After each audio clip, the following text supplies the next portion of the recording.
Coming up on the Daily, what to make of the U.S.-Brazil result, and we round up round 3 of the U.S. Open Cup.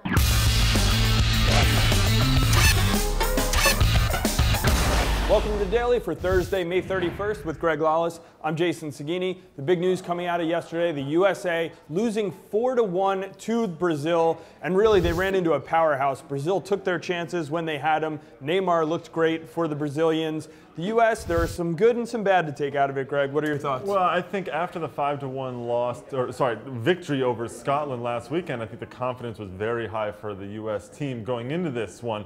I heard people saying, oh, it could easily be 2-2. The U.S. has a chance to get a victory. This was a very good Brazil team. They had a lot of team speed. Marcelo was fantastic at left back. He ate up Landon Donovan for the most part.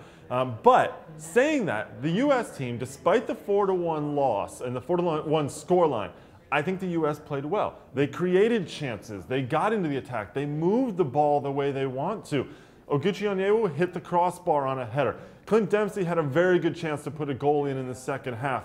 Hercules Gomez got on the score sheet from a beautiful cross and play set up by Michael Bradley and Fabian Johnson on the left side. So lots to take away that was good. However, after the game, there were lots of comments and reactions coming out, even from Jurgen Klinsmann about it. Yeah, Klinsmann not very happy with some of the calls. I think when he looks back at those calls, he's going to realize they were probably correct. The Oguchi handball, which turned into a PK. And then the other play was the offside shout, I guess you could call it, on Pato's goal. Oguchi did keep him onside. You saw the replay. Klinsmann, after the game, definitely frustrated, though. Well, you could hear in his press conference, which you can actually watch on MLSsoccer.com, and he talks about this idea that, first of all, he says it wasn't a handball. I think if he watches the replay, he'll realize it was a handball. He says Pato was 2 yards offside, quote unquote. Well, that's not true. You watch the replay, he was actually onside.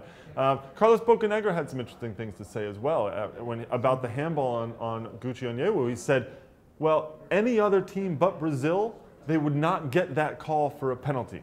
And it's weird, considering the U.S. were at home in this one, that the call would go for Brazil. But I think the comments that are really starting to resonate around the U.S. soccer community and cause some issues right now, Klinsmann coming out and saying this U.S. team needed to be, quote, more nastier and step on some of the toes of the Brazilian players. And there's some commenters and pundits out there that say that's not the way the U.S. wants to play. They want to play good, attractive soccer, not getting nasty. Yeah, especially after the last 2 games where you saw some great passing by the U.S. team. Yep. And you mentioned it a little bit. Michael Bradley, Fabian Johnson, again, I think stood out in this game. Their ability to get up and down the field in the attack and combine well. Very good, but I think that maybe the player who had the best game in this entire day, Jeff Cameron. Didn't even step on the field, but Oguchi had so many issues, it made Cameron look really good as maybe a center back option for Klinsmann. All right, well, plenty to talk about relating to the U.S. national team ahead of the game against Canada this weekend. They play Canada on Sunday. That game 7 o'clock on the NBC Sports Network. We'll have Extra Time Radio later today on the site. And again, go through this Brazil game, dissect it with a fine-tooth comb, and look ahead to the Canada game.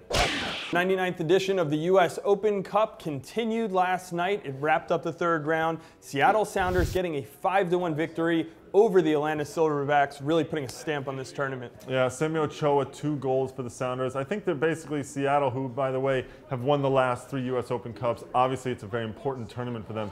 They watched all the upsets that took place on Tuesday night and said, it's not going to happen. We're going to play our real guys, and they're going to go out and get the victory. Yeah, and the other game, I think, is the big story of the tournament right now. Cal FC, coached by Eric Winalda, goes into Portland, and they get the victory. Very upsetting for Portland fans. Yeah, Kris Boyd missed a penalty in about the 80th minute that would have won this game most likely for Portland. And this is the first time I think we've really seen the Timbers fans get on their team in a very negative way on this one. You could actually hear some boos coming out. Timbers fans have been sort of famous for not booing their team when things aren't going right. They actually got on them. But congratulations to Cal FC for going in there. They're in the 5th tier of U.S. soccer, totally amateur team. And the crazy thing is they play in this league in Oxnard, California, and they're in 9th place in the league, and they still got through to this. You know, look, there's some very good players out there, some really decent skill on some of the young guys that they have for Cal FC. Yeah, Danny Barrera has really been the player of the tournament so far. He had the assist on the goal to Artur Agassian, former Real Salt Lake player. Cal FC and Eric Winalda now moving on to take on the Seattle Sounders in the 4th round. That game will be played at Starfire Tuesday, June 5th. Check MLSsoccer.com for all the previews ahead of next week's U.S. Open Cup action. Before we go, I want to remind you guys, Extra Time Radio comes out later today. You can check it out on MLSsoccer.com. You can also get it on iTunes or Buzzsprout. And if the Power 5 rolls on, Greg, the best dribblers in MLS, they're calling them control freaks. Well, I love this idea of dribblers. I mean, who doesn't love a player who can beat 3 or 4? It's almost like when you're watching, the hero in a movie who takes on 5 or 6 people at once in a fight. Dribbler going through 4 or 5 guys at once, and there's a really good young Colombian player who's right there at number 2 today. Don't think he will surprise many people to see him on this list. That's all we have for the Daily today. Come back tomorrow. We'll have plenty more.